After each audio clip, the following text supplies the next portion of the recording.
தொகுதிகளிலும் வெற்றி பெறுவது அவசியம் என மதிமுக பொதுச் செயலாளர் வைகோ தெரிவித்துள்ளார். தென்காசி தொகுதி மதிமுக வேட்பாளர் சதன் திருமலைக்குமாரை ஆதரித்து சங்கரன் கோவில் அருகே உள்ள திருவேங்கடம், குறிஞ்சாங்குளம், குருவிக்குளம் உள்ளிட்ட பகுதிகளில் வைகோ பிரச்சாரம் மேற்கொண்டார். அப்போது பேசிய அவர், புதிதாக வாக்கு அளிக்க உள்ள இளம் வாக்காளர்கள் நாட்டில் மாற்றத்தை ஏற்படுத்த விரும்புவதாக தெரிவித்தார்.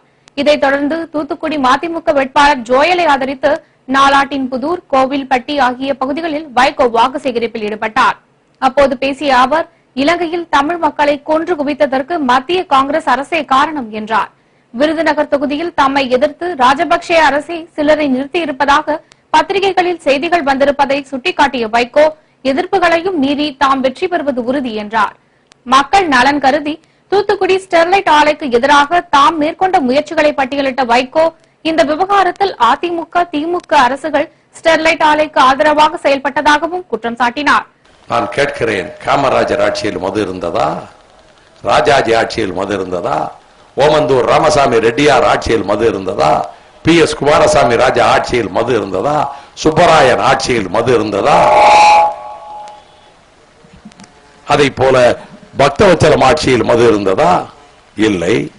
67 பேரறிஞர் அண்ணா ஆட்சிக்கு வந்தாரே, அண்ணா அவர்கள் ஆட்சியில் மது இருந்ததா? இல்லை.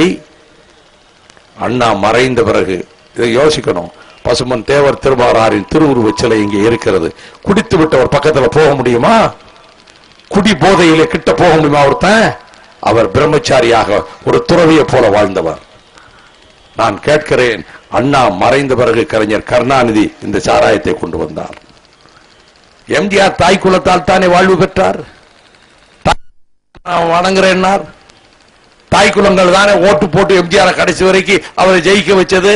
நான் இன்னைக்கு கோவில்பட்டி மண்டையில இருந்து கேட்கிறேன், அரசியல் விழிப்புணர்வு பெற்ற இடத்துல எம்ஜிஆர் கருணாநிதி கொண்டு வந்த சாராய கடையை மூடினாரா?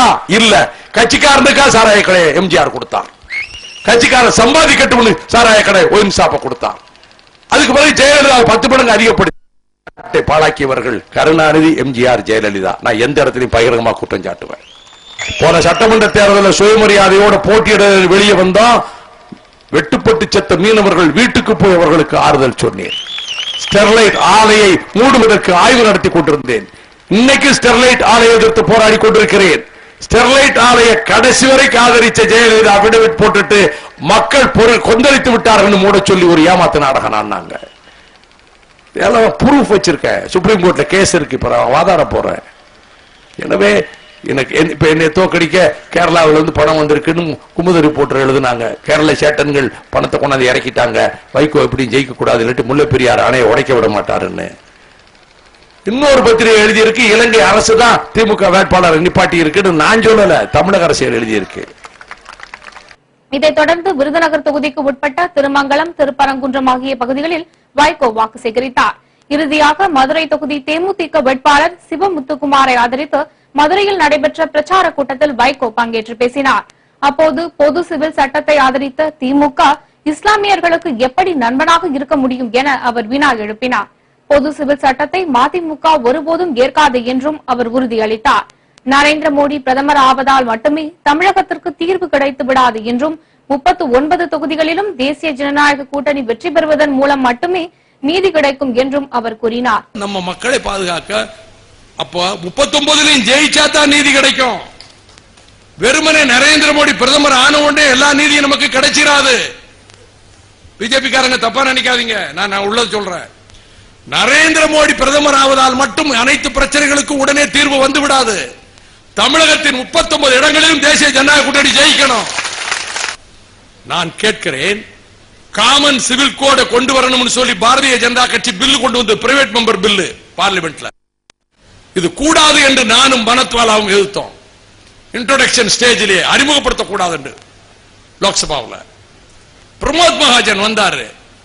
மிஸ்டர் வைகோ, இது நீங்க கொஞ்சம் பானர்ஜி வெளியே போயிட்டாங்க, நீங்களும் உங்க கட்சி எம்பி வெளியே போயிருங்க, நாங்க பாஸ் பண்ணிக்கிறோம். மகாஜன், நான் உள்ள இருந்து எழுத்து பேசி எழுத்து ஓட்டு போடுவேன், நான் வெளியே போக மாட்டேன். மம்தா பானர்ஜி போகலாம், கல்கத்தாவில் முஸ்லீம்களுக்கு வேண்டியவங்க இங்க வந்து வேற மாதிரி பேசலாம். ஏன், நான் அப்படி ஆள் இல்லை. சொன்னா சொன்ன பக்கம் நிற்பேன். சொன்னதான் புலி ஆதரிப்பேன், ஆதரிப்பேன். 10 வருஷம் ஜெயிலா தூக்குனாலும் ஆதரிப்பேன்னு சொல்லுவேன். நான் எதிர்த்து பேசி நாங்க 2 பேர் தான் ஓட்டு போட்டோம். பணத்வாலா வந்து கட்டி பிடிச்சுக்கிட்டாரு. அவர் நம்ம கவிக்கோ அப்துல் ரஹ்மான் வந்து திராவிட இயக்கத்திலேயே முஸ்லிம்களின் உண்மையான நண்பன் வைகோ ஒருத்தன் தான் சொன்னாரு.